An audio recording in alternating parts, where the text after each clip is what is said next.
नमस्कार दोस्तों। म्यूकोरमाइकोसिस को भारतीय सरकार ने एक महामारी घोषित साबित कर दी है।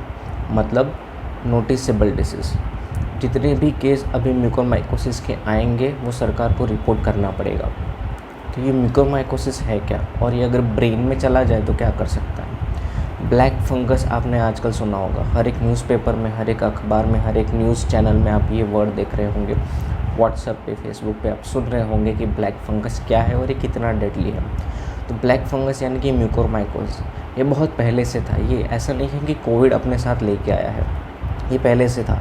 लेकिन वो ऐसे लोगों में देखने को मिलता था जो ऑलरेडी इम्यूनो कॉम्प्रोमाइज़ थे, जो हाई स्टेरॉइड्स पे थे, जो कीमोथेरेपी ले रहे थे, जिनकी इम्यूनिटी बहुत कम थी। उन लोगों में ये चीज़ बहुत ज़्यादा देखने को मिलती थी। इवन जिनका डायबिटीज़ कंट्रोल में नहीं था, ऐसे लोगों में भी ये फंगल बीमारी बहुत ज़्यादा देखने को मिलती थी। लेकिन कोविड के आ जाने के बाद इसकी तादाद बहुत ज़्यादा बढ़ गई है, और इतनी ज़्यादा बढ़ गई है कि इसको महामारी घोषित कर दिया गया है।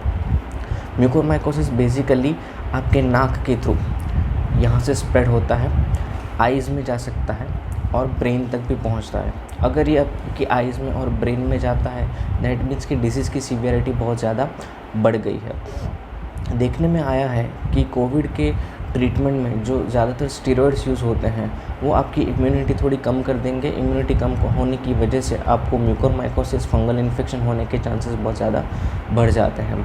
जो ऑक्सीजन दी जाती है कोविड के पेशेंट को, उसमें अगर डिस्टिल वाटर इस्तेमाल ना हो, कोई भी सादा वाटर इस्तेमाल हो, तो वहाँ से भी फंगस आपकी बॉडी में आ सकता है। और अगर आप ऑलरेडी इम्यूनो कॉम्प्रोमाइज स्टेज में हैं तो शायद हो सकता है कि आपको म्यूकोरमाइकोसिस का इन्फेक्शन लग जाए। अब हम देखेंगे कि ये इसके मैनिफेस्टेशन क्या है। अगर ये ब्रेन तक चला जाए तो आपको क्या तकलीफ़ें हो सकती है। जैसे कि मैंने कहा, ये शुरू होता है आपके नाक से। तो जो साइनस है, जो नेज़ल रीजन है, वहाँ से वो स्टार्ट होता है। तो यहाँ पे ब्लीडिंग हो सकती है, आपको इस पूरे साइनस एरिया में पेन हो सकता है। धीरे धीरे करके अगर वो आँख में जाता है तो आँख से भी ब्लीडिंग हो सकती है, कान से ब्लीडिंग हो सकती है। और अगर वो आपके ब्रेन तक पहुँच जाता है, अगर ये फंगस आपके दिमाग तक पहुँच जाती है, तो आपको कॉन्शियसनेस थोड़ा आपका ऑल्टर हो जाएगा। मतलब दिन क्या है, रात क्या है, आपको समझ में नहीं आएगा। अजीब सा बिहेवियर निकल के आ सकता है। सीवियर हेडेक हो सकता है। कोई भी एक पार्ट, बॉडी का कोई भी एक पार्ट है, वहाँ पे सीजर, एपिलेप्सी जिसे कहते हैं मिर्गी का दौरा, वो पड़ सकता है ना। तो वो एक चीज़ हो सकती है।